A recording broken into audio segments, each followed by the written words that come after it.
আর আলভির কথা তো বাদই দিলাম, আরেকটা আলভি তো আমরা তো চাবো না যে রিজিক আরেকটা আলভি হোক। ও তো সুস্থ জীবন পাবে না। আপনি বলেন ওখানে তো সুস্থ জীবন হবে না। নেহালের আলাদা একটা লাইফ আছে, নেহাল অসুস্থ, নেহাল কিছুদিন পরে বিয়ে করুক যাই করুক। আর ওর একটা শাশুড়ি নিজেও তো ওরকম পজিটিভ মেন্টালিটির না, টক্সিসিটি তো ডেফিনেটলি আছে। নানা নানির কাছে হোক। আর ইকরা সবসময় বলতো, আমি আরেকটা কথা বলি, ইকরা কিন্তু সবসময় বলতো, আমি আবারও বলতেছি এই কথাটা, জানি না কে কিভাবে কি মন্তব্য করবে যে মায়ের চেয়ে মাসির দরদ বেশি বা আপনের চেয়ে এই আইনের মানুষ।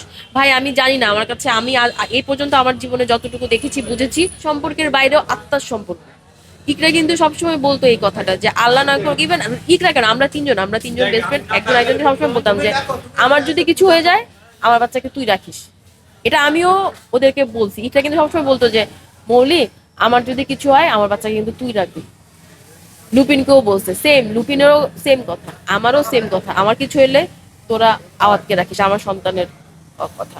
তো এটা তো আসলে সম্ভব না, কারণ ওরা আমাকে দিবে না, আমার ওই ব্লাড কানেকশন আমি চাইলেও ওরা আমাকে দিবে না, আমি হাজার, কিন্তু অ্যাটলিস্ট নানা নানির কাছে থাকলে যেটা হবে ইকরার, আমরা ওর সাথে কানেক্টেড থাকবো। আমরা ওকে ওই মায়ের ওর তো মা নাই, আমরা তো ওর মায়ের মতন, আমরা ওকে অ্যাটলিস্ট ও কোনোদিন ওই পথে যাবে না আর কি।